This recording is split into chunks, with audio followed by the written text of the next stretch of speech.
Hi, good evening.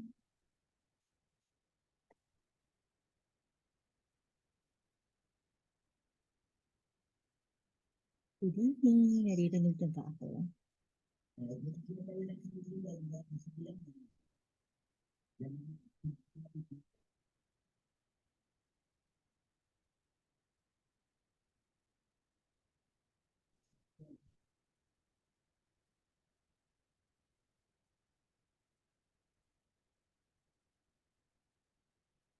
Good evening. Pa-check lang kung may audio po ako. Naririnig niyo ako?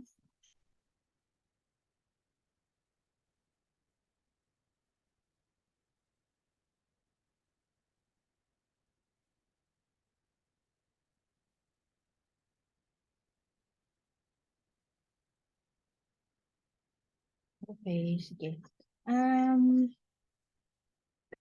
Yes, start na tayo. Good evening again. So for tonight, ang ating ito-cover na mga gagawin ay sasagutan natin yung questions from the last problem na na-plot natin, ano? And then I will give you another problem plot and that is answer questions. Answer the question tapos yun, yun ito cover natin tonight. So, okay. So, isi-share ko lang itong yung last problem na tinry natin i-plot. So, ito yung proposed restaurant plaza para lang ma-refresh ang inyong mga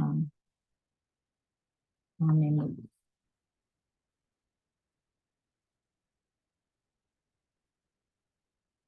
Okay. So, just to recap, tinry nating i-plot last night yung itong problem na ito. So, I tried plotting pero siya, yun nga, katulad nung pinakita kong plot sa inyo, yung pagka-plot ko, ang dami kong questions. So, para na hindi nagtutugma dun sa statement of the problem. And then, nag-answer si Mr. Sorry, correct me if I'm wrong dun sa name, Mr. Shantarata. Ano, so his plot is correct, is the nearest, siya yung applicable dun sa, I mean, dun sa statement of the problem, which is good. And then, okay, so now we can proceed dun sa question.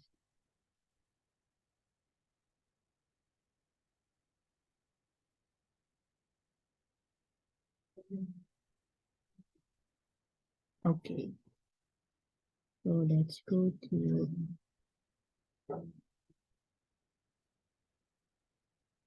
question number 1.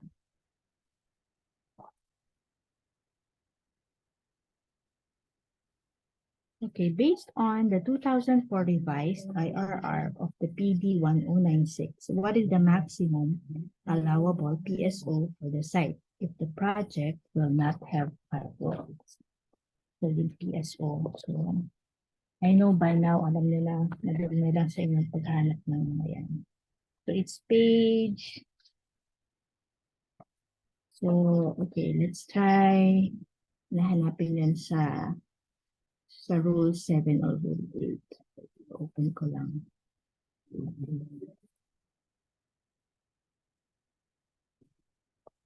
7.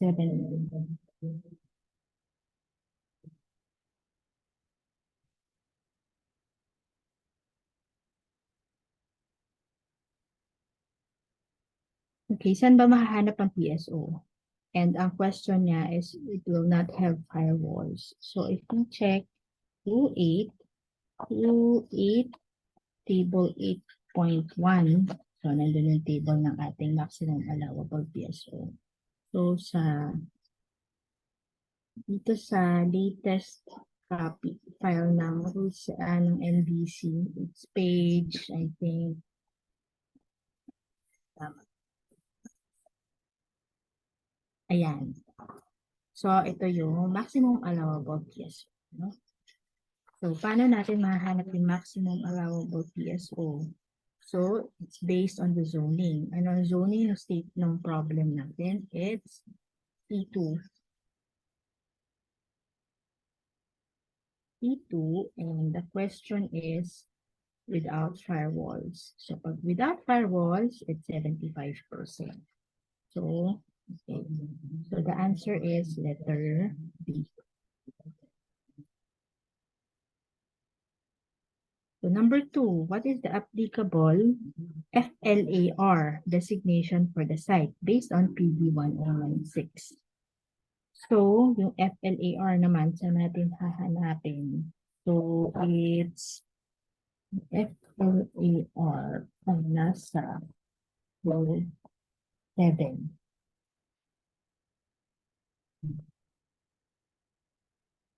Row 7,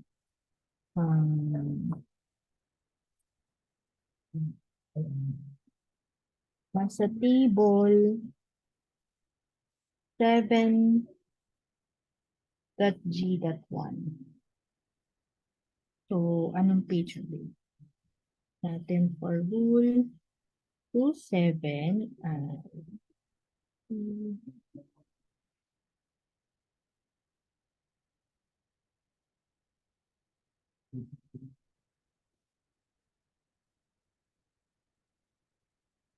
ayan, ito, reference table of floor to lot area ratio. So, FLAR, dito natin mahahanap. So, how to find, anong question ulit, what is the applicable FLAR sa designation na?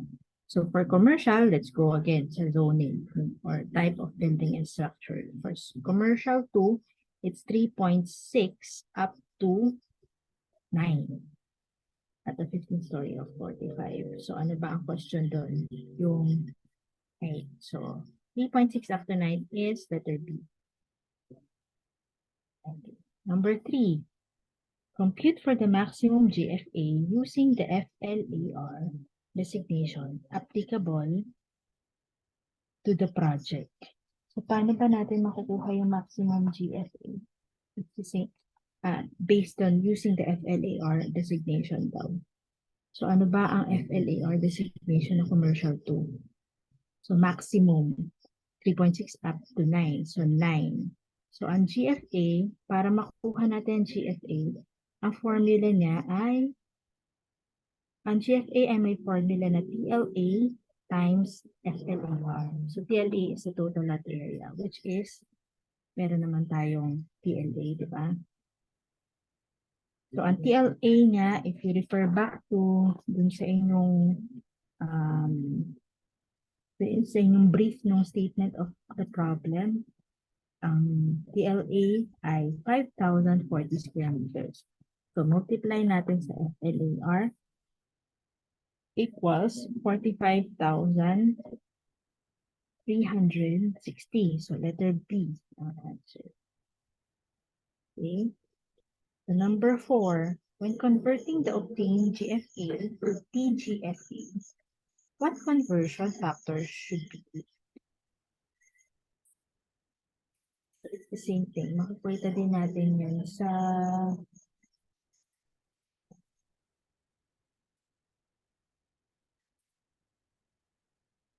116. Conversion daw ng TGFA. Ito, dito naman yan sa table 7.G.2. Conversion table of gross floor area to total GFA. So, hahanapin lang natin yun. The building's type of building, commercial 2, ilang multiplier na conversion na ang tanong. Ang option dito is yung multiplier to convert. So, it's 1.33. That's letter C. Okay.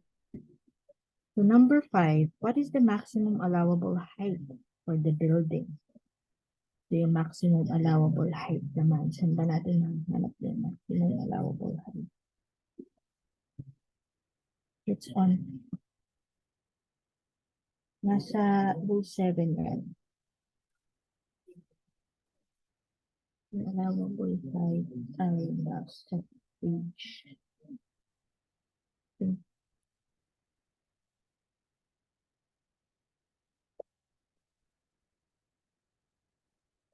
Ayan, maximum allowable height is section 707.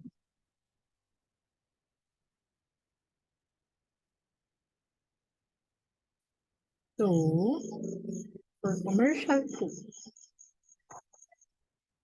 so for the building height limit, punta ulit tayo dun sa table na showing the commercial 2. The number of allowable stories is 6, and above highest grade is 18. So, ano bang option dun sa pagpipilian? So, it's a height. So, it's 18 meters. Letter C. Okay. Next, number 6. The owner wanted to use a firewall for the project. What would be the maximum total length of firewall construction according to the MVC? So, saan ba natin mahanap yung regarding the firewall? So, may total length daw yun. So, let's see. Nasa 2.7 din pa rin. So, yun. Meron kasi, yung aking rule 7 kasi, di ba, may yung tag ko may mga nakasulat. So, mas madali ko nakikita. So, number page 80, 83. Dito ay iba. 83.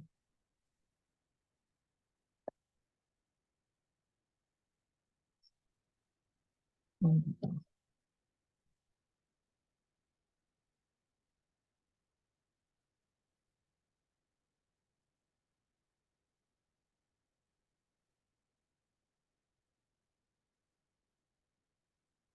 Ito, nandito yan sa, yan. Yun. Nandito siya nakasulat sa, yan, building footprint and firewall requirements. So, let's look for the commercial. Kasi ang naka-mention dito sa mga first few section ay residential. So, here. Ito. Ito, the provision of a fully please refer to 9 of section 9 of section 704.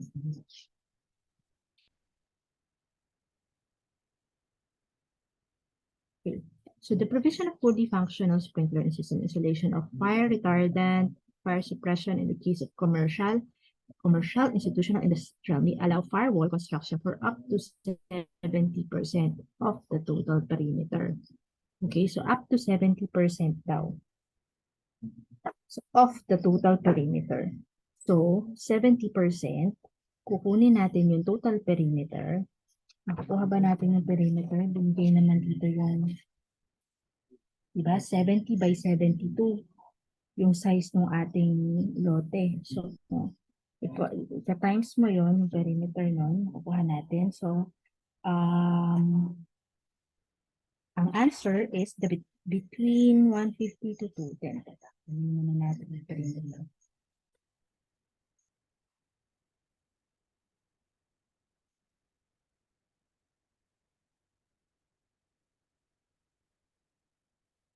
So, paano ba natin, ang formula ng perimeter is 2 times length times plus width, di ba? So, if 70 width and 72 ang length, so our perimeter is 284. So, sa 284 times 70%, it's 198.8. So, kaya ang answer, saan ba pasok ang 198? So, kaya answer is letter B. So, 150, between 150 to 210. Okay?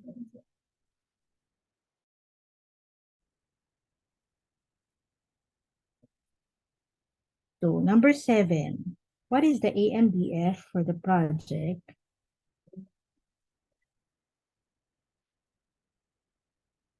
if no firewalls will be used? So, ang AMBF naman, how do we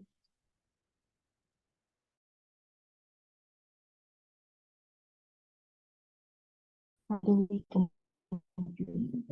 AM is equal to TLA minus TOSL.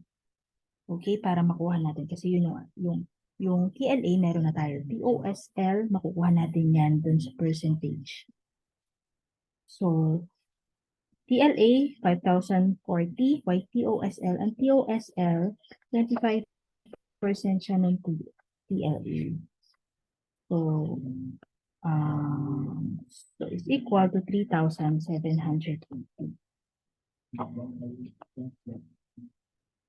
So, ang answer is letter C.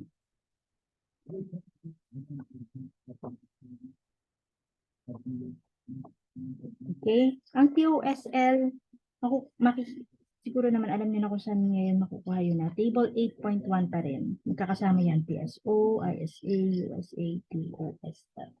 Kaya ako nakuha yung 25%. Kasi pag tinignan nyo doon, ang commercial 2, ang TOSL is 25%. The TLA. So, kaya kinapit natin TLA minus TOSL, 3,700. Okay? Number 8. What is the minimum front setback required for the project?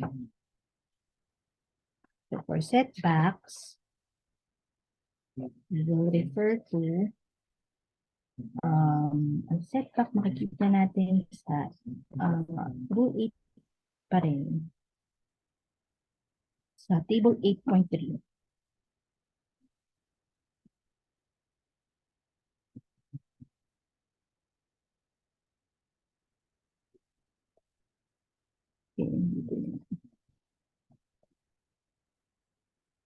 Minimum setbacks there.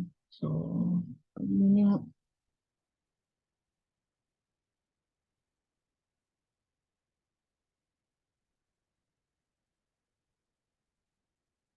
So, paano natin makukuha yung front setback? It's between for the commercial, makukuha natin siya through road right of way. So, given naman yung road right of way, which is 20 meters. So, hanapin lang natin. 20 to 24, it's 5 meters ang front setback. So, the answer is letter B. Okay. So, number 9, what is the minimum ceiling height required for the kitchens in the project? Yung ceiling height. Ceiling height can be found where? Section 805, Rule 8. Okay? So, the answer dyan ay letter D, the 2.7. What next? What is the minimum open space required for the project?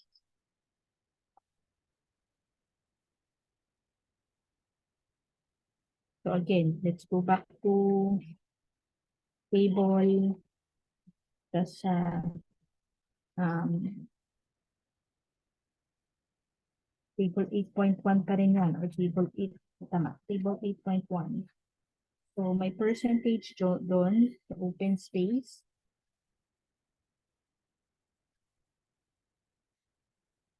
is 25%.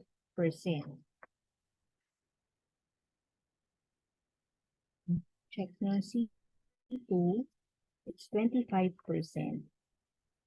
Kaya lang, kasi ang option dito, 25% without the firewall, 15% with firewall. So, ang minimum open space ang nakasulat. So, 15%. Yeah, letter A. Okay, number 11. What is the minimum area required by the NBC for kitchens? The answer is letter B, 3 square meters.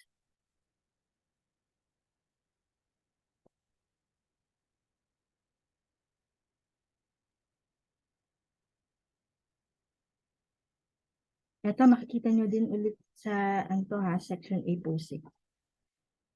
Try lang natin ito. Hanapin ko lang para mapakita ko sa inyo.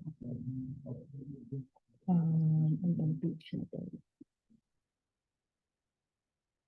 143.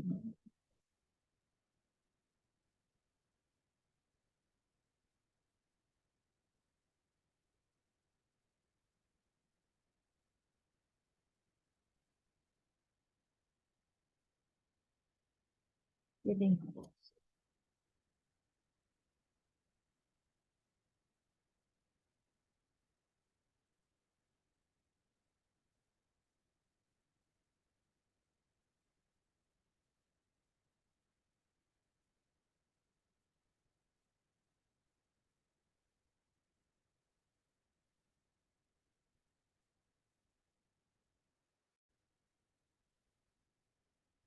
Kung hindi ko makita, ito na yung aking page. 805. Basta 805.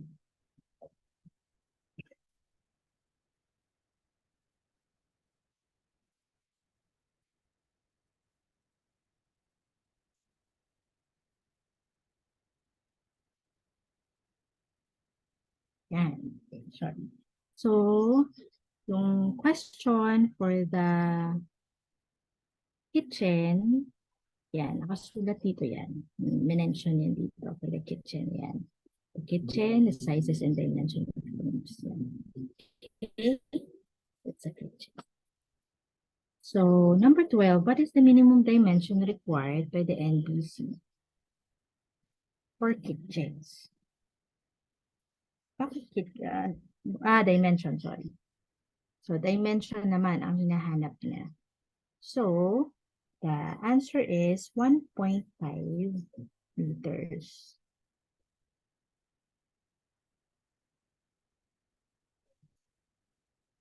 And then, number 13, what is the occupant load prescribed by NBC for kitchens?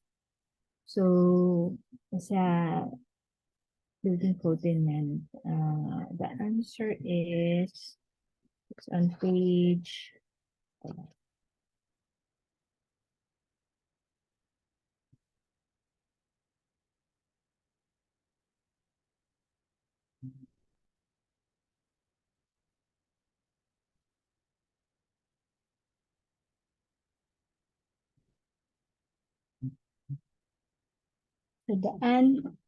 the answer is letter A, occupant load.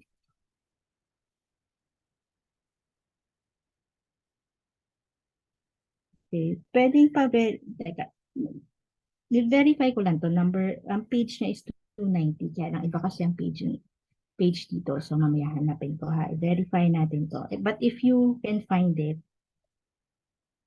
ang occupant load sa NBC for kitchens is A.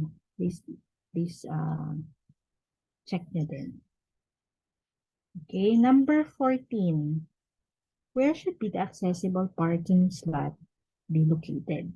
So A, near the property entrance or exit gate. B, near the lobby, restaurant entrance. C, near the bathroom. D, near the service entrance. Okay, the best answer is, of course, near the lobby. So, lagi ang mga accessible parking or PWD is nearest to the entrance. Okay, number 15. What are the minimum dimensions required for an accessible toilet stall? So, A, B, C, or D? So the answer here is letter C, 1.7 by 1.7 by 1.8. Okay, next, number 16. According to BP 344, What is the ideal height of grab bars in an accessible toilet stall? According to B251. So the answer here is nothing.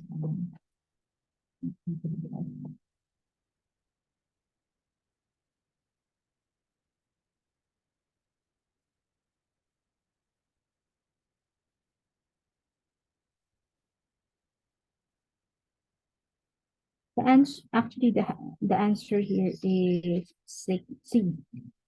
800 mm. Tinatry ko lang hanapin sa BP3 ko ito.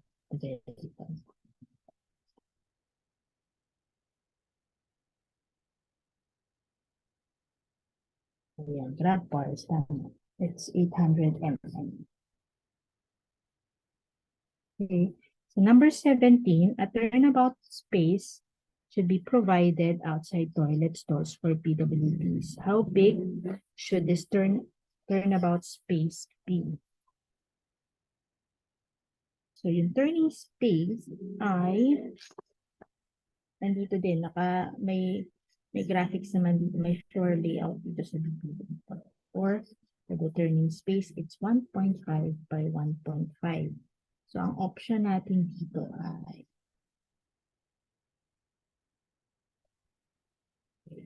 so, ang options dito may square meters, tapos may minimum dimension. So, ano yung best answer? So, 1.5 by 155 is equal to 2.25. So, the answer is letter B, 2.25 minimum dimension of 1.5 meters. Okay. So, number 18, according to NBC, which occupant load applies to commercial kitchens? So, commercial kitchens, letter C.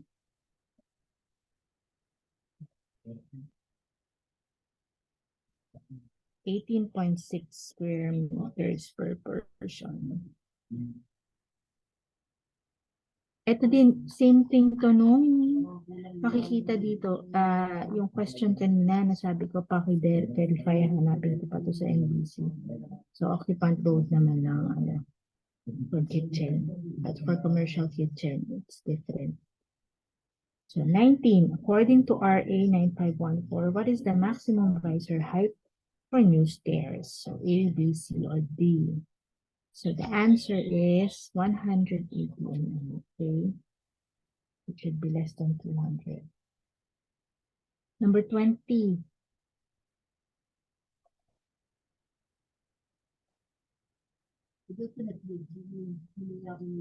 What is the recommended minimum lot size for C2 inside lots according to NBC? What is the recommended minimum lot size daw? So let's watch for it kung meron sinabi ng sa NBC. Ayan, meron nga. So if you check table 8.g.7, meron ditong suggested minimum lot size. Teka, hanapin ko ulit dito.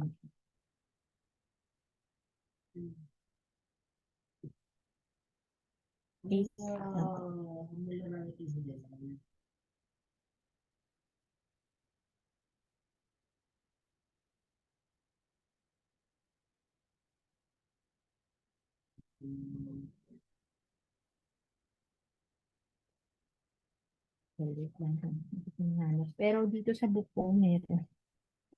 Table 8.g.7. And dito, suggested minimum lot sizes. So, ang hahanapin natin ay commercial 2. So, doon sa table, makikita nyo may anong lot natin, inside lot, ang type of lot natin. So, per type of lot, meron siyang minimum sizes na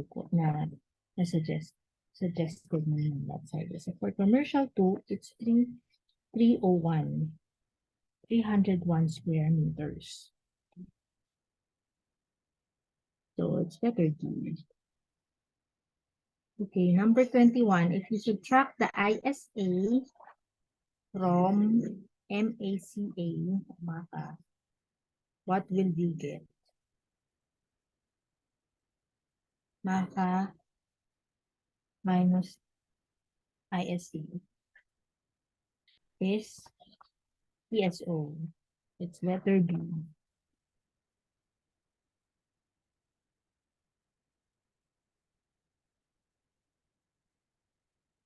Okay, so number 22.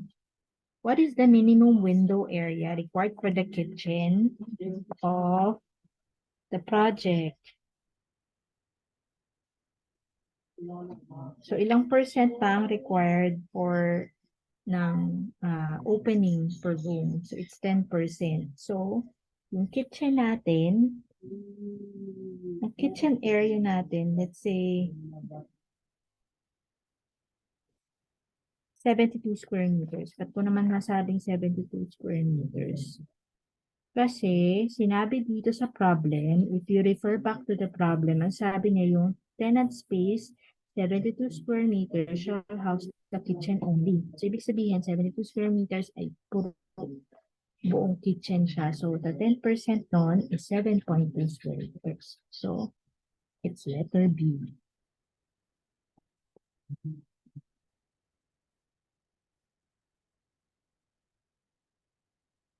Okay? So, yung 10% naman of the area, nandito rin yan nadaanan na natin na yung opening, airspace requirements. Nasa section 807 yan. So, nandun naman yung 10%. So, okay. Number 23. What is the difference in height between the highest and lowest points of the lot? What is the difference in height? The highest and lowest points. Makukuha natin yan kasi meron nilagay na slope dito. So, check ko lang.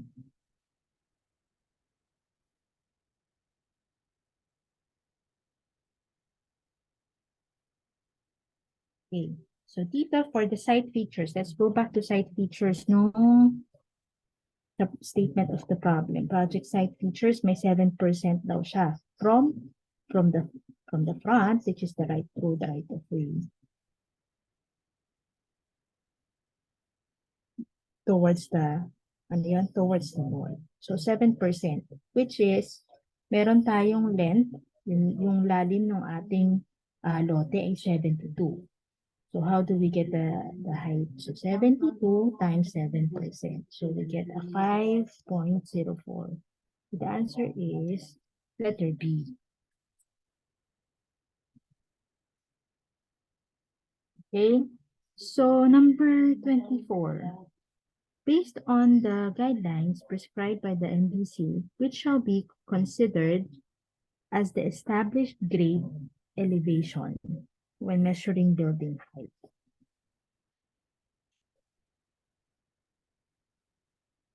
So, ano daw, which shall be considered the established grade elevation? So, A, the lowest elevation of the lot. B, the highest elevation of the lot.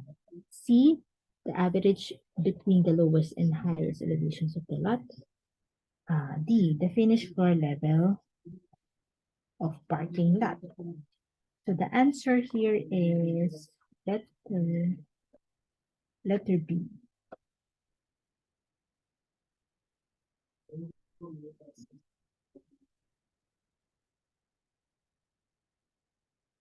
Okay. Wait lang. Hinahanap ko to. Parang minention kasi to sa ano. Hanapin lang natin. Hanapin ko lang.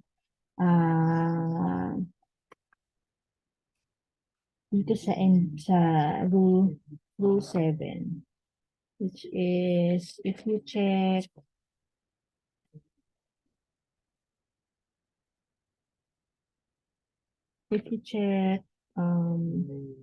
sa table 7.2, yung notes no, nandun yung establishing the grade.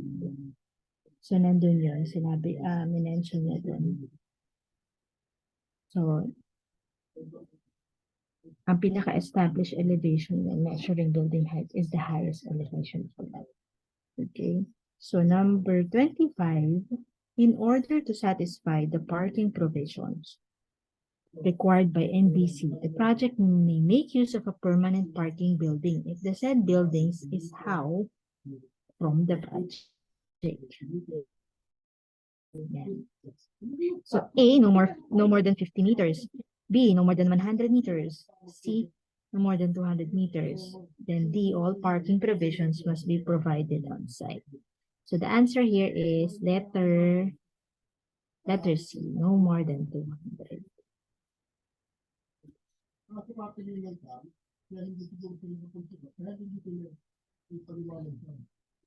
Okay, number 26.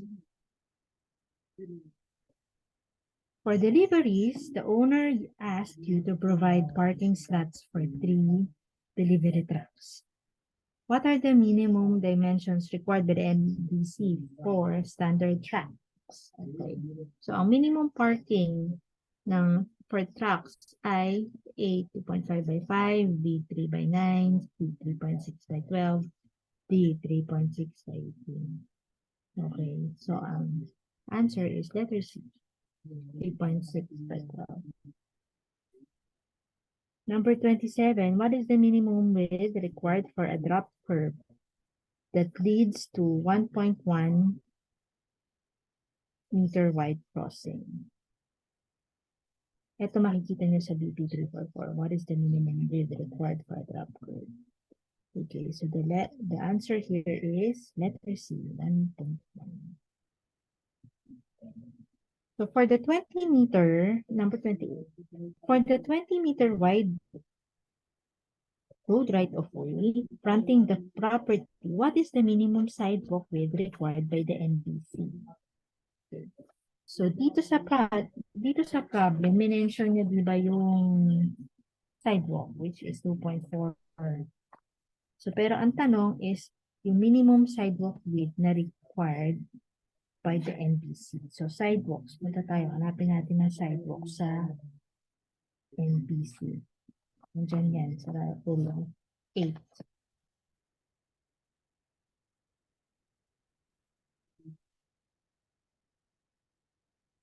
Yan.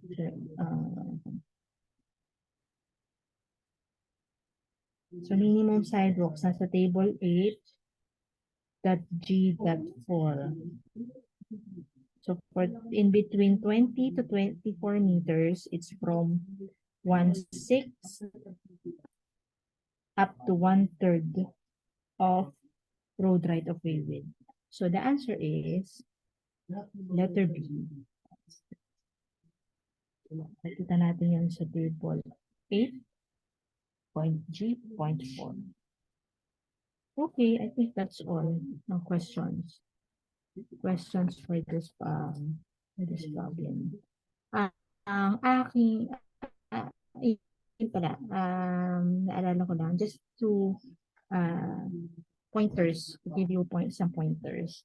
Dahil malapit na ang exam. So I don't know if may mga natitira pa kayong for the next few weeks, kung refresher nyo lang kayo, babalik-balikan nyo pa, or meron pa kayo natitira mga subjects na kailangan reviewin.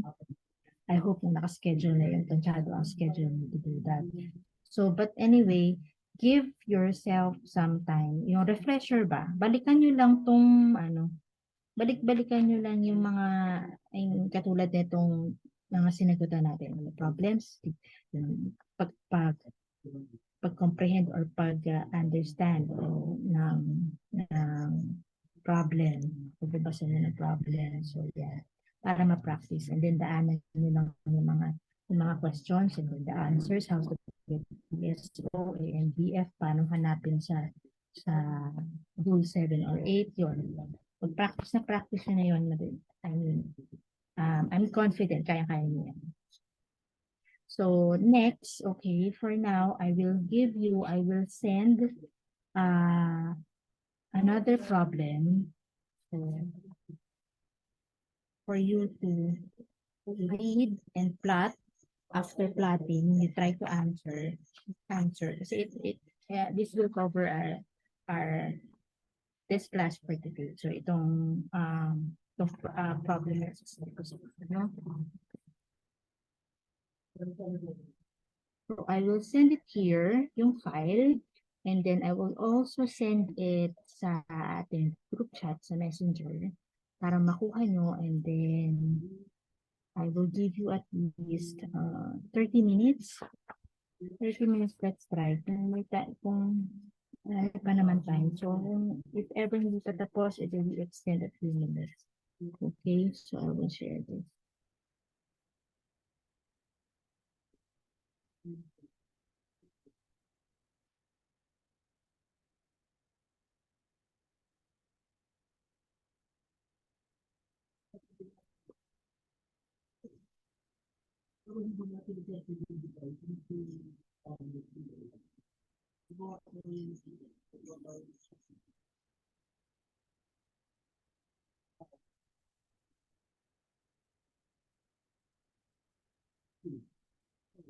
Okay,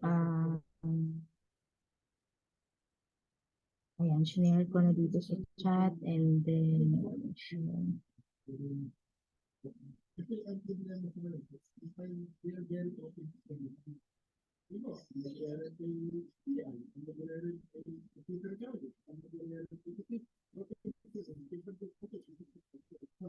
Eto, share ko din sa Messenger.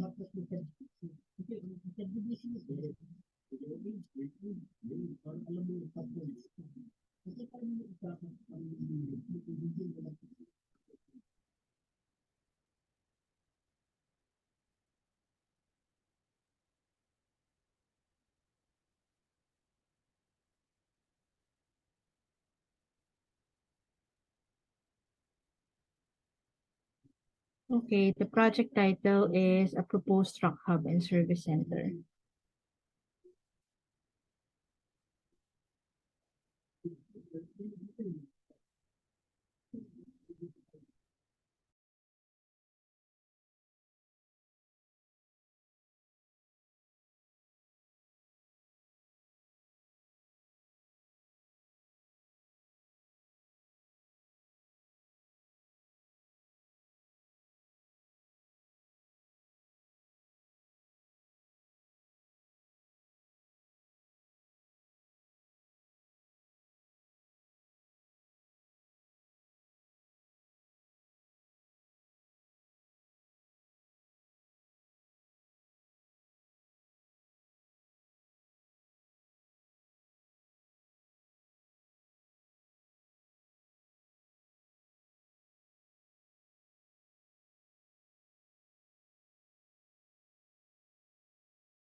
Okay, nakapag-answer na kayo?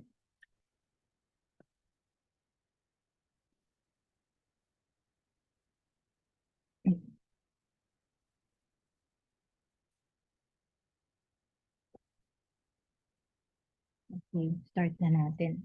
Share ko lang yung aking pinlap if parehas pa sa inyo. Okay, so ito, ngayon ko lang din sinagot ang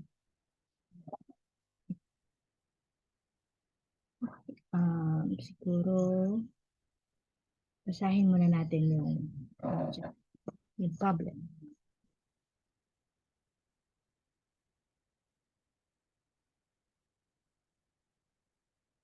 So the project title is a proposed truck hub and service center. Actually, this problem, may lumalabas na ganito ang format sa exam. May lumabas na ganito yung format. So, I guess iba-iba lang nga din siya nung yung data, but then yung pagpa-plot is the same. Okay? So, okay, to proceed. The statement of the problem. A young successful businessman has decided to develop his 1 hectare C3 zoned C3 zoned lot located in a busy commercial area in Cavite City with a mixed-use property containing a gas station, a commercial office spaces, a car wash, a parking lot for his truck business, and a new, bigger residence for him and his growing family. Number one, the 1 hectare lot shall have okay, highlight ko na pa. Mas madali natin yun. Okay, C3 zone, the 1 hectare thing. So number one, the 1 hectare lot shall be divided in 3 main zones. So the front zone shall be used primarily for commercial functions and shall contain the gas station, the commercial building, and the small car wash business. The middle zone shall be used for the light industrial functions and shall serve as a parking lot for the owner's truck business. The rear zone of the lot shall be used for the owner's residence. Each zone is separated from one another by a concrete fence 1,800 millimeter high. So number two, there shall be a 9-meter wide private internal road on the east side of the property. So starting from the frontage national highway and reaching to the residential area at the rear. This private road shall provide vehicular access to both the truck parking lot in the middle and the residence at the rear, and shall have 1.2 wide sidewalk on its west side. Only. Curb only on the east side. Number three, the depth of the front commercial zone shall be now the depth of the front commercial zone shall be 40% of the lot depth. The depth of the middle truck parking zone shall be 30% of the lot depth. The depth of the rear residential zone shall be 30% of the lot depth. Number four, the front commercial zone shall be further subdivided into 3 main areas. A, the front area of this commercial zone shall have a 24 meters deep will be occupied by a gas station containing 6 pumps. The middle area of the commercial zone will be 18 meters deep and will be used for a covered car wash facility that can serve 4 cars at a time, as well as a small 1-story structure housing a small convenience store and a separate toilets for men and women. C. The rear portion of the commercial zone which has an area of approximately 1,500 square meters, will have a two-story commercial building. Each story has an each story has an area measuring 28 meters by 12 meters. The primary access to the commercial building will be from private internal road, 9 meters wide. The building will be located close to the private road for easy access and to leave sufficient space behind the possible future expansion. Parking for at least 10 cars will also be provided for the users of the commercial building. Okay. Okay, number 5. The middle zone will be used as parking lot for trucks. A small outhouse will be provided for office staff. Sleeping quarters with a toilet will also be provided and should be able to accommodate 2 persons. The rear zone will be for the owner's two-story residence. The residence shall have 200 square meters footprint, but a total gross floor area of 560 square meters. The owner has agreed to provide a 200 square paved open air playground for his children, as well as a small gazebo measuring 6 meters by 6 meters. The owner has requested sufficient buffer between the residence and the adjacent truck parking in the middle zone. Okay, project site features. The site is 1 hectare inside lot with a frontage of 50 meters. There is an 18-meter national highway located along the south side of the property. This national highway has no sidewalks. The site slopes 2% towards the road in front and is zoned as C3 lot by the local government. Number 3. The adjacent property on the west is a multi-story parking building with the commercial spaces on the first 2 levels.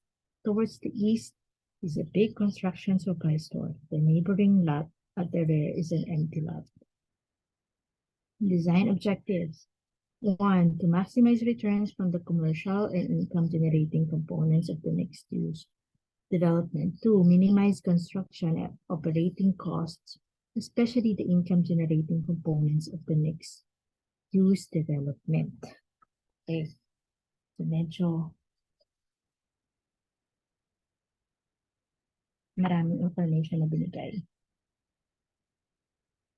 Okay, so first, let me just show you kung ano yung aking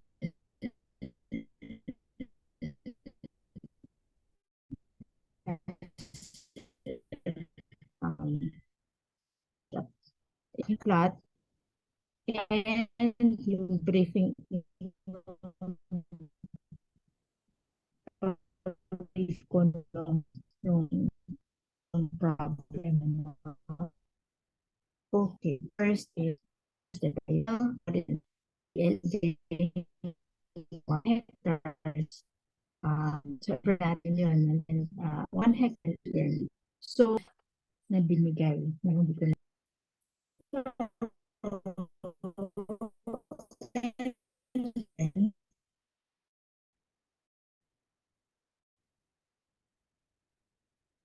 Okay, so, first is, puntahan muna natin yung side features. Binabasa ko siya first, para i-share ko lang sa inyo kung ano yung naiisip ko binabasa siya. Kasi, nung binaba ko siya, medyo nung yung statement of the problem, parang ang daming nasabi, ang daming components, so ang daming nakalagay dun sa site. So, tapos hinahanap ko, ano yung, binigay niya yung area.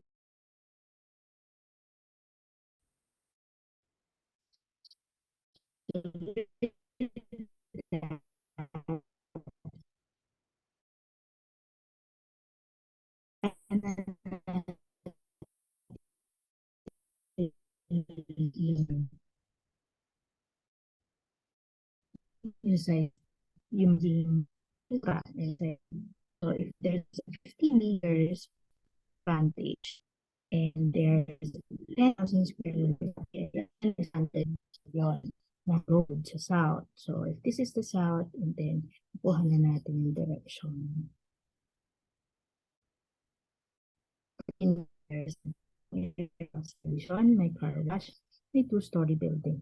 So, and then may middle. The next is middle zone.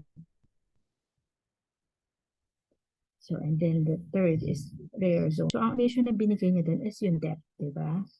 Sinabi dito sa number 3 sa statement of the problem.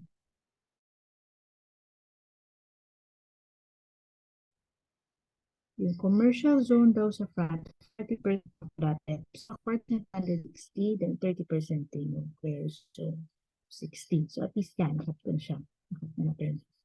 And then, minention niya dito, sorry, na-skip ko yung, kasi na-skip ko yung number 2. May 9 meter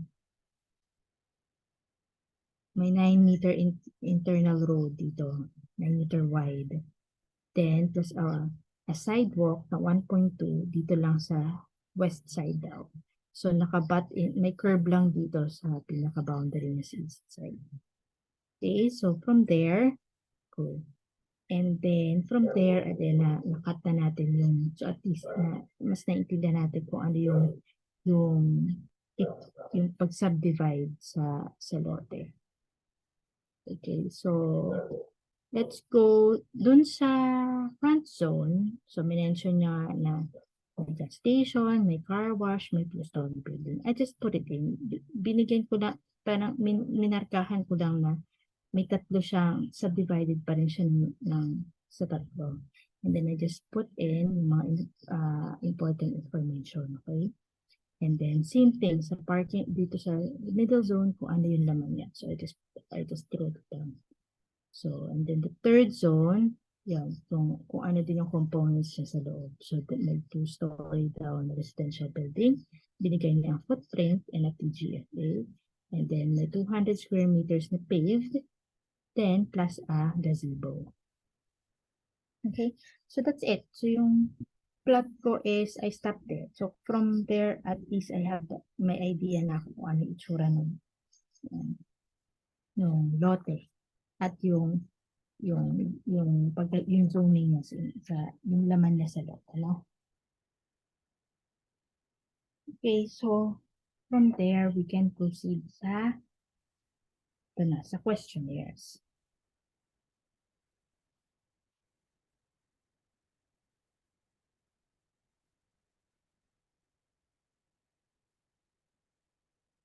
Okay, so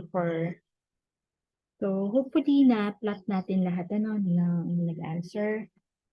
So for the questions, hopefully din na-try nyo sa mas nakapagsagot na.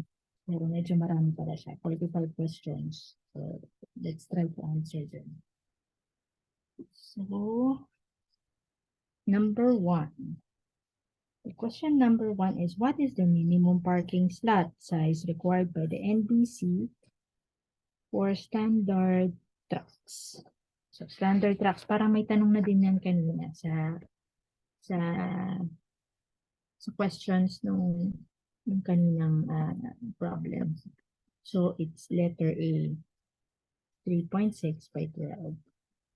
So, number 2, what is the minimum parking slot size required by the NBC for articulated trucks?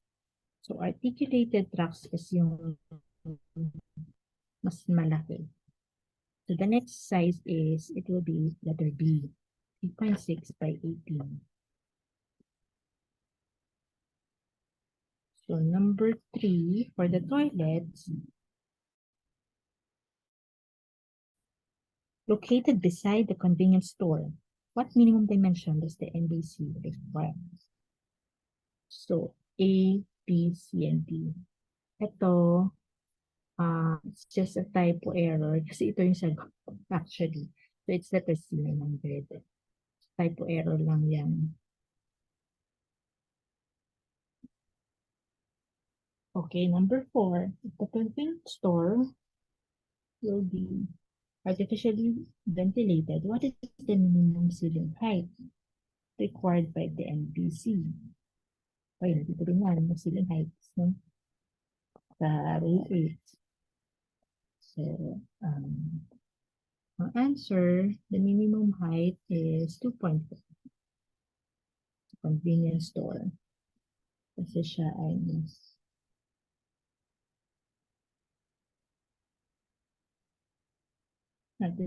kasi siya ay artificially ventilated. Okay, number 5. The gazebo is constructed 1 year after the main house. Would a building permit still be required before constructing it? A. No. It is exempted because it is an addition. B. No. It is exempted because it is small enough. C. Yes, it's exempt because it's not small enough. Both and ano sagot dyan? 6 by 6 na gazebo. Open. Actually, it should be because it is not small enough. Kasi malaki siya 6.6.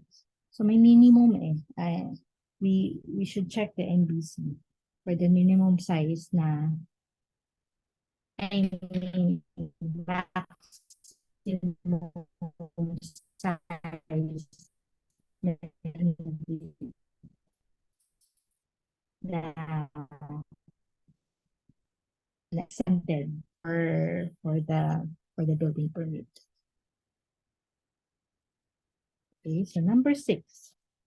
According to table 8.1, what is the maximum total footprint allowed for the entire lot? Assuming no firewalls will be used.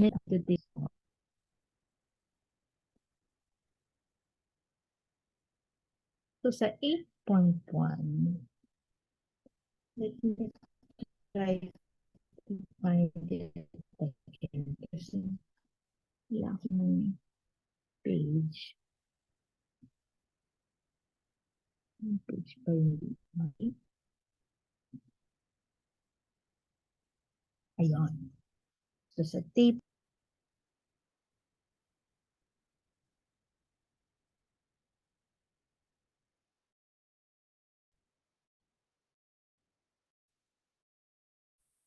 so for state zoning niya, di ba? May 3 zoning. So the maximum with no fire 8%. So 80% of the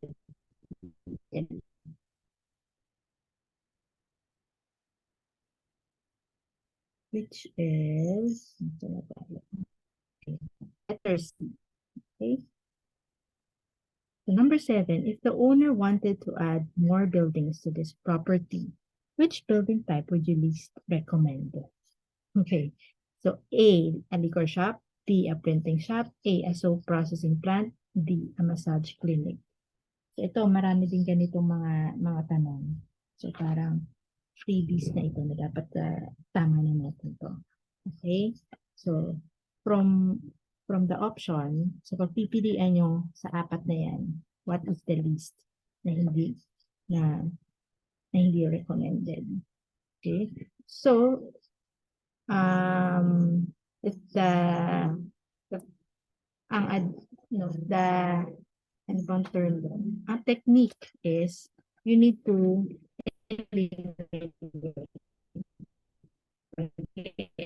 eliminate ano tayo. So, ano yung it's either ano yung pinaka-apat kasi minsan yung tatlo magkakapareha.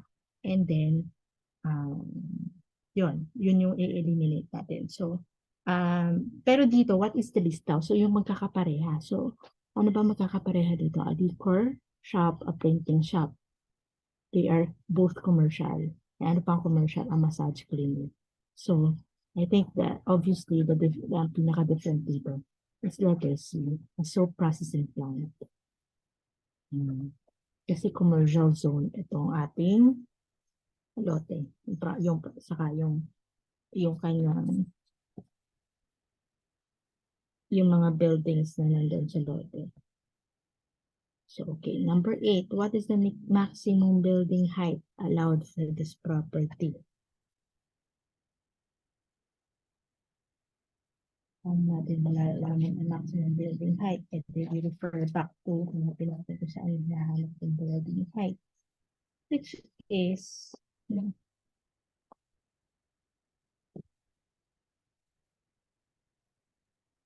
nandito sa rule 8. Ay, sorry, rule 7 pala.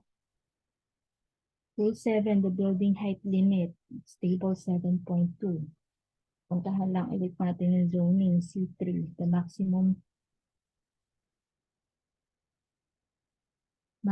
building height. Ang nakasulat dito, ang ating pagpipilian ay floors. So, punta tayo dun sa number of allowable story floors. So, for C3, it's 16 to 16. So, magiging answer dito is letter A, 60 floors ang maximum. So, number 9, what is the difference in elevation between the lowest and the highest points of the lot? So, nagbigay siya ng 2%.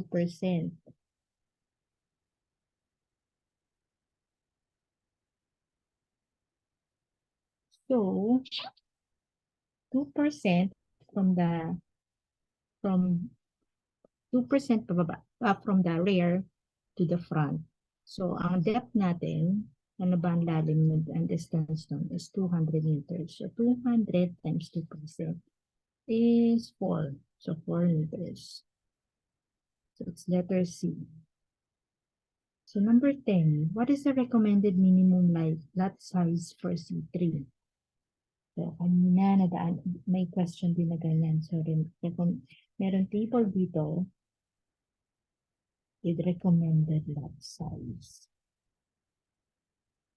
So, rule 8.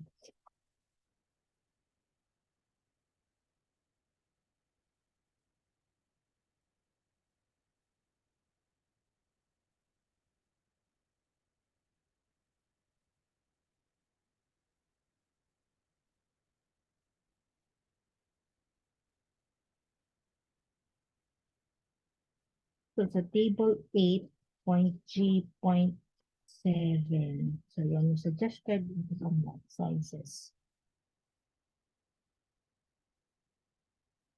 So, for C3, hanapin lang ulit natin yung C3. Ang kanyang suggested, ano bang lote natin? Inside lot, right? So, ang nakalagay dito is 600 square meters. So, nasan? So, the answer is letter B, 600 square meters. So, number 11, based on the table 7.1 of PD 1096, what is the maximum PGFA allowed for this property, assuming that there will be no firewalls?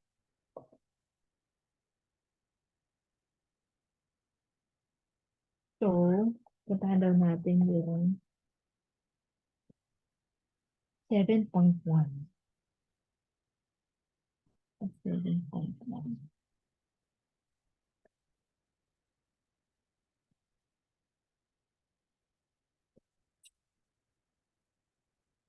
Hindi ba 8.1 dapat ito? Tama, dapat 8.1 kasi nandun yung DFA. Type po dito. Tama ba? Wait lang. Check ko muna. 7, based on table 7.1. Tingnan natin yung tama.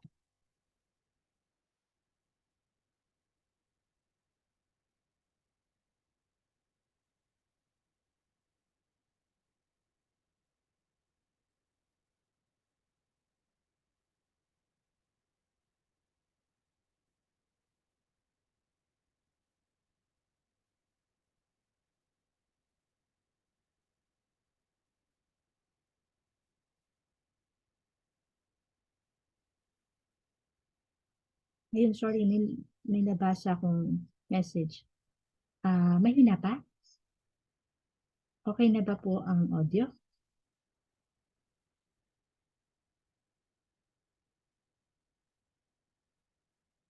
Okay na ba? Naririnig niyo ako o mahina?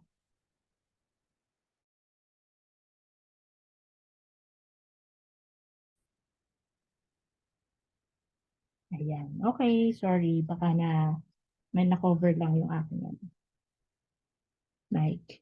Okay, nasa na ulit tayo? 7.1, parang 8.1 ito. Wait lang ha, check ko lang.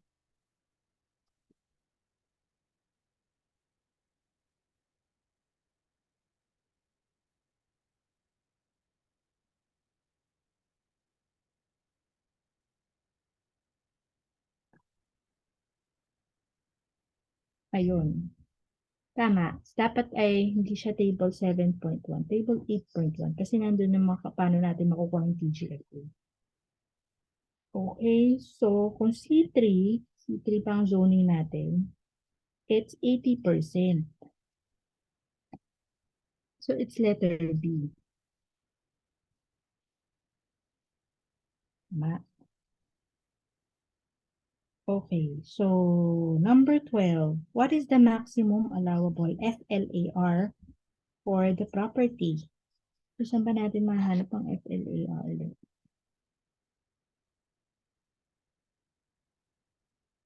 Sa rule 7. Rule 7, sa table 7.1,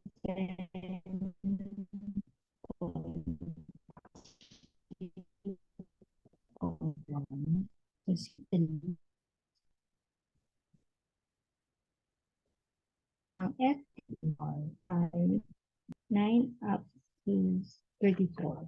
Okay, so ang answer natin ay maximum. So may 9 dito, may 34 dito. Eh, ang tanong maximum allowable. So letter D. Okay?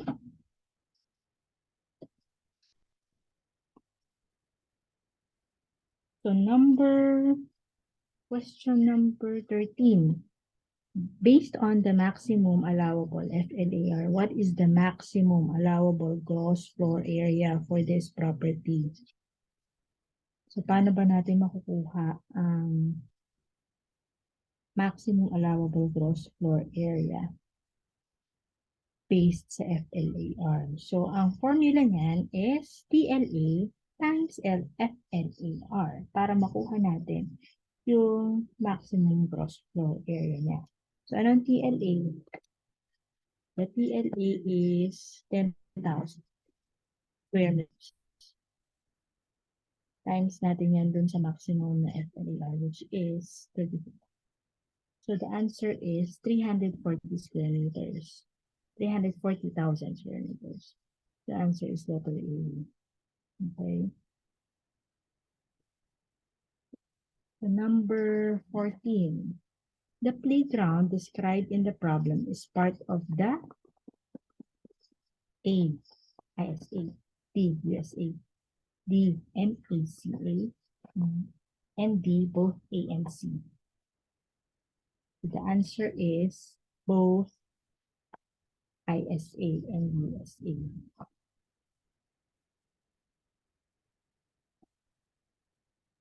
Letter D.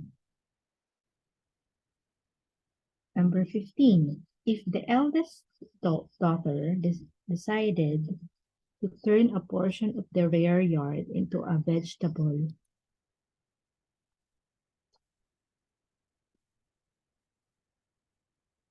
ay wait lang, may message ulit si Chantel. Letter A pala po, ma'am, inside lot, ma'am. Okay, sige, balikan natin. Ano ba sabi ko doon? Letter,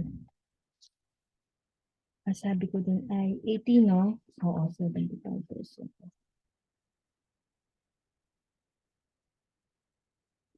The inside lot, letter A. Letter A daw ang answer. Okay, 30 times 75%. Okay, the TGFA dahil inside lot. Okay, tama.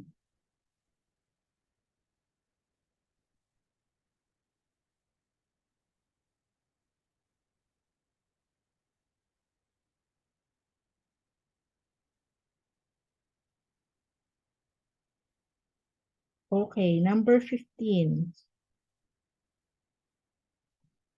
Ayun, saan na ba tayo? Number 15. If the eldest daughter decided to turn a portion of the rear yard into a vegetable garden, this area would be part of the A, ISA, B, SA, C, NACA, D, both A and C. So pag vegetable garden, so it means unpaved, right? So it's B. So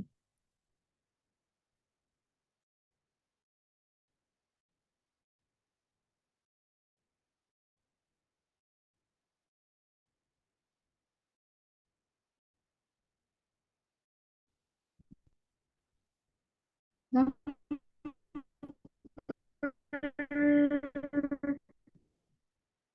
number 16. The area of the shall be commercial. If the of the B of the commercial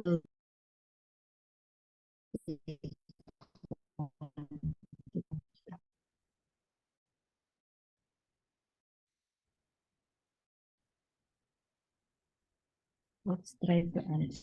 So first, kung ang lobby daw area is 20% ng commercial building footprint. E di ba ang commercial building footprint ay sinabi niya dito kung ano ang footprint. Each floor is, tama, 28 by 12. Tama ba ako?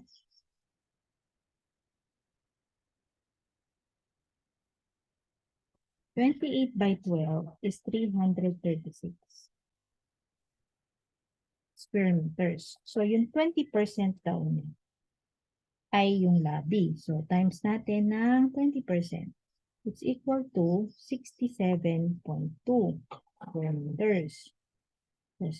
So, ilan daw tiles? So, kunin din natin yung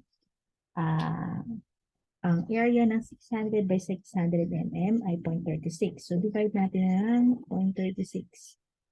So, ang lumabas ay 186.67. 186.67 tiles. Plus, may wastage pa daw na tama. Ano bang tanong? 7%.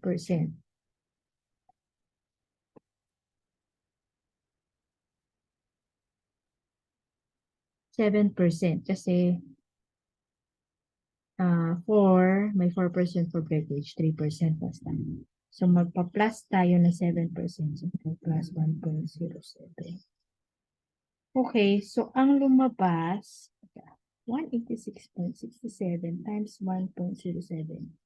Ang lumabas ay 199.73. So, round it off, 200 pieces ang ating kailangan. So, the answer there is 200 pieces. So, number 16.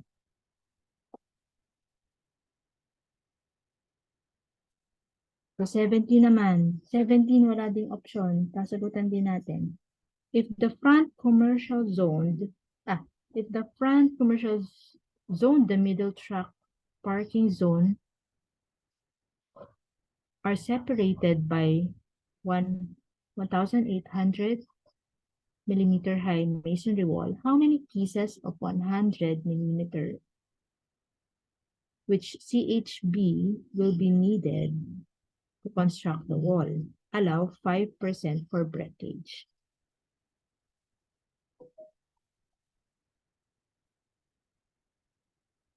Okay, parang iba yung ng state ng sentence. So, if the front zone and the middle track zone are separated, yun yung ibig sabihin, by 1,800 millimeter high, how many pieces of 100 mm thick, I think it's thick, CHB, will be needed to construct the wall? So, allow 5% breakage. So, number 7, number 17. Okay. So, ang ating gagawin ay, I think, kukunin natin yung length, right? Kukunin natin yung length nung yung length nung ano to, nung fence between the commercial and the middle track. To, commercial daw at middle track. So paano natin ito makukuha? From here, may 50 meters. So minus of the 9-meter road, na internal road. Okay? So from that, ibig sabihin, ang opening lang niya, yung 9-meter wide na road. So, 41, so we get the 41 meters. Times 1.8 yung height. Para makuha ko yung area. Makuha natin yung area. So, if I multiply that, it's 73.8. Okay? So, may area na tayo, 73.8. Kunin natin ang quantity ng CHB. Okay? So, ang CHB, ito may computation na ako ha. Ang CHB kasi, ang per square meters niya is may 12.5 pieces. May 12.5 pieces ako per square divided by 7. So, tayo ng 922.5 pieces. Eh, sabi niya, yan ang so, times ko pa ito is 1.05 to get a 5% additional. So, total is the total is 968.63. So, if I round it off, may 969 pieces na kailangan na CHP. Okay? Hopefully na-gets nyo.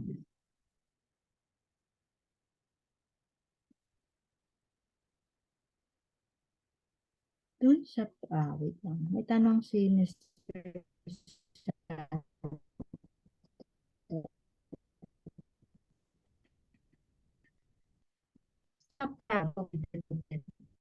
Mention ba? So, yung plotting, actually, kaya naman din, if you, dito sa,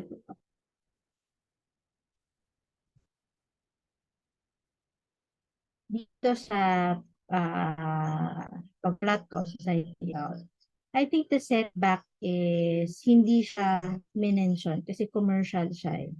So, like for the gas station, hindi siya parang, kumbaga, it's not, hindi siya importante. Kasi sa question sa NBC, right? Sa Rule 7 and Rule 8. So we can easily get that. But then dun sa problem itself, hindi niya mention, di ba? So more on, sinubdivide lang natin. Sinubdivide lang natin yung kung ano yung laman ng lote, ng property, kumbaga.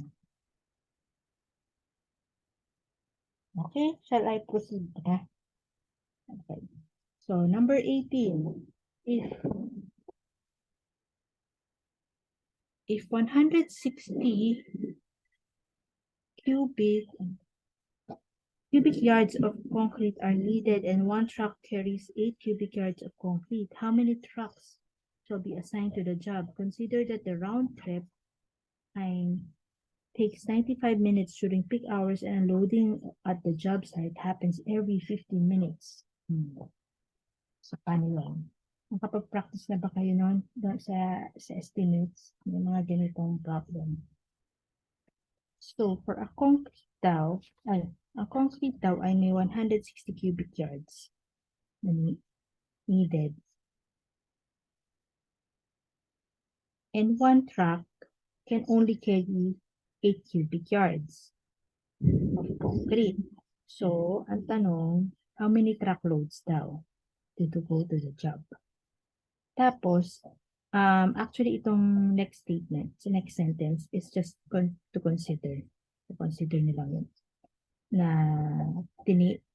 may round trip, sinabi niya yung timing. But then, we have to find out kung ilan truckloads.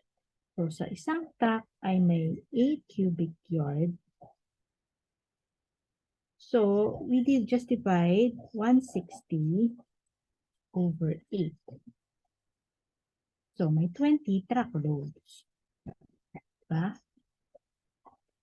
Okay. So, yun ang answer. May 20 truckloads. Number 19. Yan. Choices sa number 19.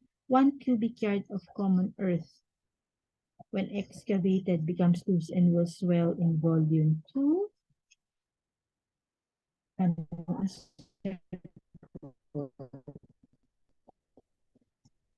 A out to times the original volume, B around 500 volume, C around 1.25 times its original volume, D no change, the volume of common earth in its loose condition is the same as its volume in its bank in situ condition. So, answer here is letter C, 1.25.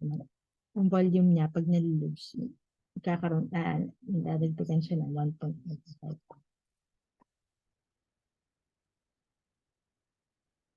Okay, number 20. Number 20, wala namang choices. If 30 cubic yards of concrete are needed and one trucker carries 10 cubic yards of concrete, how many trucks should be assigned to the job? Consider that the round trip time takes 75 minutes during peak hours and unloading at the job happens every 15 minutes. Okay, so ilang trucks daw ang kailangan? So, sa 30, i-divide lang ulit natin ng 10.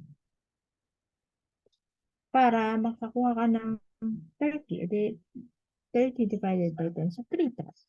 Okay lang.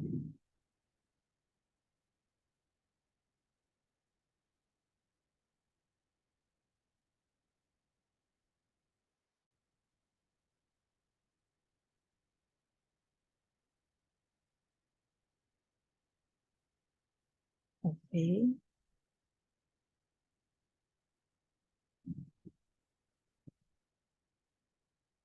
Wait lang, may chinik-check lang ako.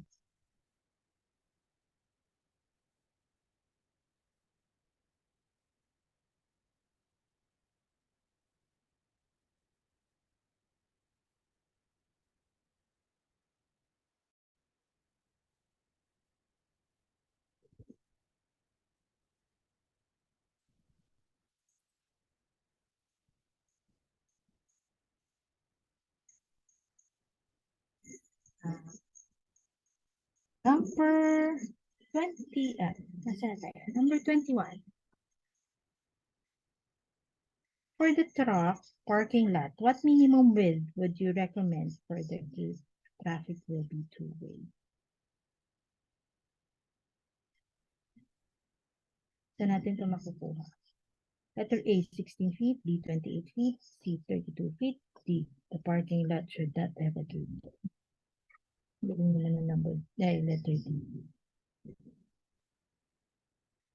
So the answer here is 28. Actually, ito, hinanap pa namin ito siya. Saan ko ba ito nahanap? Sa time savers pa. May naka-mention siya doon. But then,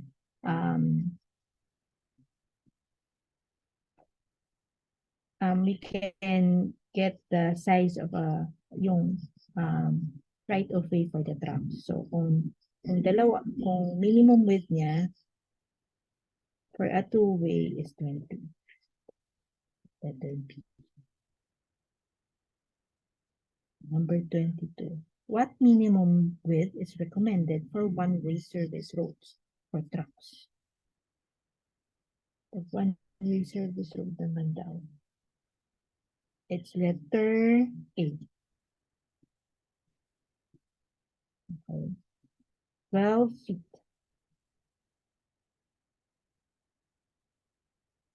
So for number 23, what minimum width is recommended for two-way service roads for trucks?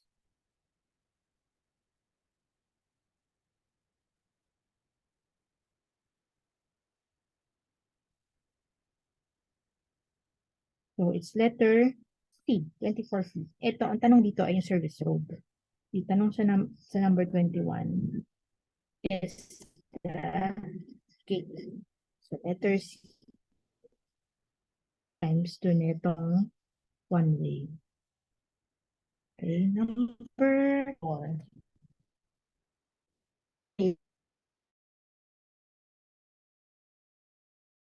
Circulation pattern is recommended. A generally clockwise circulation pattern. B, a generally counterclockwise circulation pattern. C, a circulation pattern that is neither clockwise nor counterclockwise. It does not really matter. Okay. So for the answer, and the best answer, it's letter B, generally counterclockwise. Kasi yung ating road, internal road ay nasa east side. So, palatan siya. Pa-counterclockwise siya, circulation. 25. Which would be recommended? Separate the residential parking area. A 500 mm high wall with dense and tall vegetation on the side. B, a 800 mm high wall with dense and tall vegetation. C, a 700 mm high wall. D, no wall. It's natural fence. So, the answer is B kasi minention nila nga doon sa problem na may 1.meter high wall. Okay. So, number 26. Which finish would be recommended? Which finish would be recommended for the paid out play area for the children? A, amateur styles. B, natural stone. C, exterior grade rubber flooring. D, concrete pavers with slabs for grass. Okay, which is the best answer for an outer play area? It's letter C, exterior grade rubber flooring. 27. Within the house, where would you recommend to locate most of the bedrooms? Somebody advisable location of bedroom on the north side. 28. For this project, where would you recommend to locate the service areas of the house? Service areas naman is letter A. Sorry guys, naririnig na ba? Yung background ko kasi baka naririnig nyo na kumukulit. So number 29.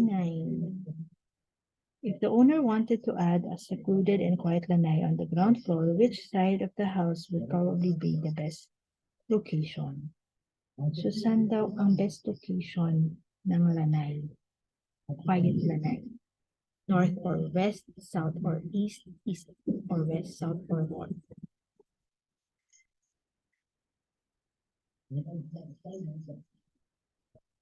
It's letter A. North or west.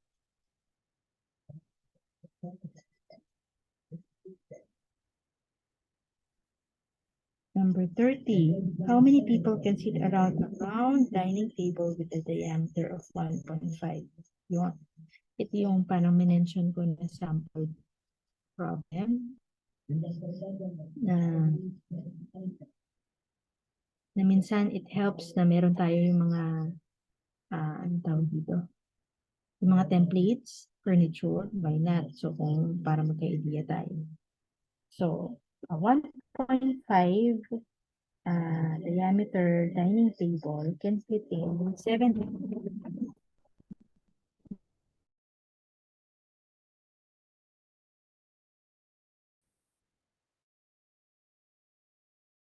So letter B. Number 31, the owner requested that the architect find excellent locally produced furniture for the house. How tall should the coffee tables in the living room be?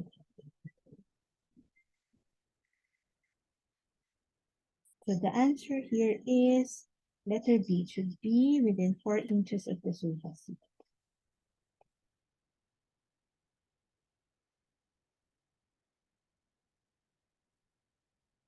32. How much clearance should be provided from the edge of the dining table if passage only is required without no sitting? So the answer is letter B, 600 mm.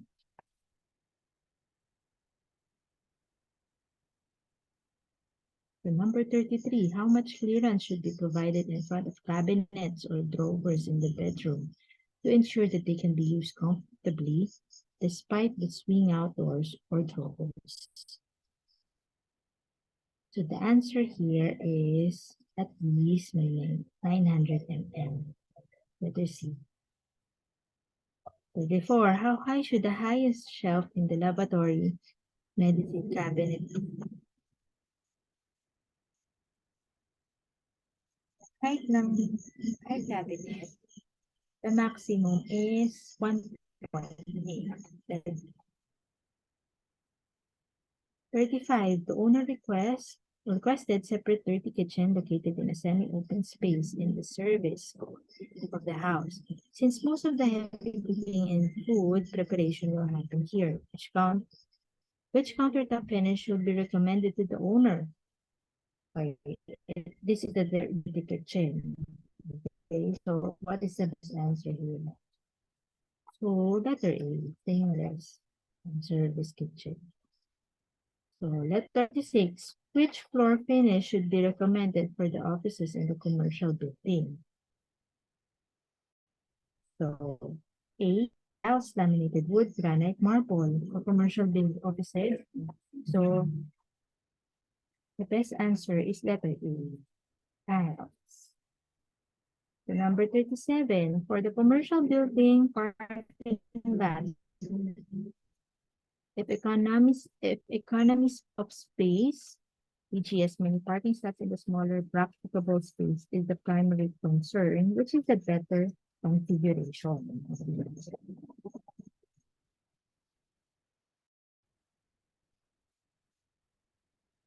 A, B, C, or D?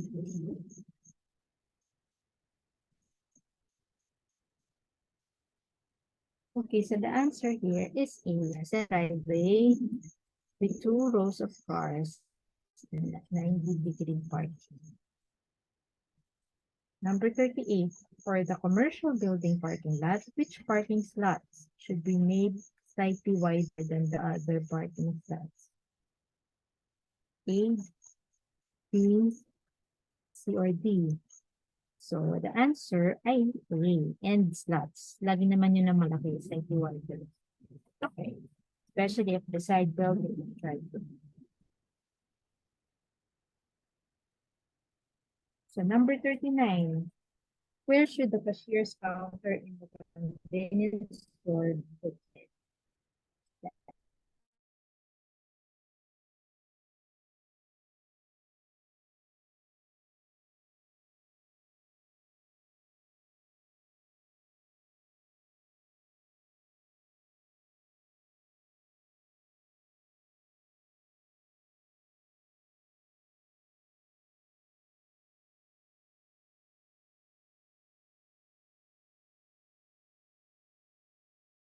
So FED.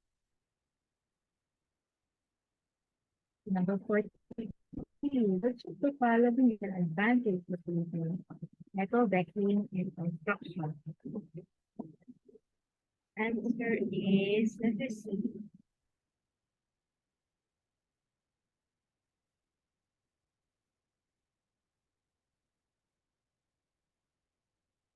Letter C.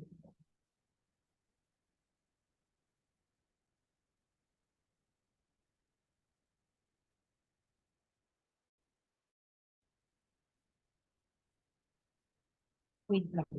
Ang letters lang sa construction.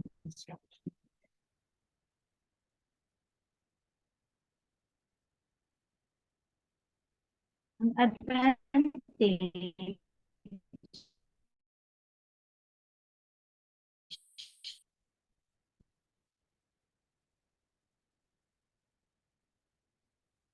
ang actually ang answer dito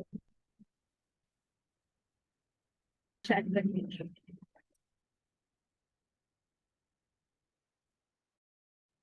Question 44. What is the size of the basketball court in college? Answer is letter.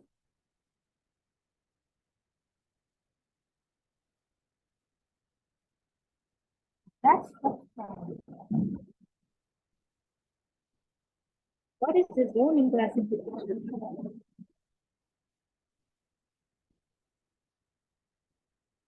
But the answer. What is it? Is given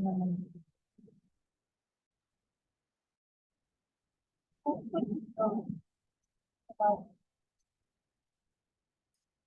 interesting.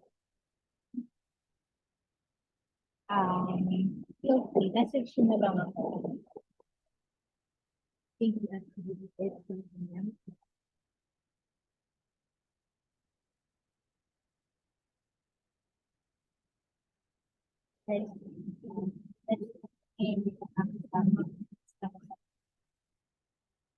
Okay, that's about it.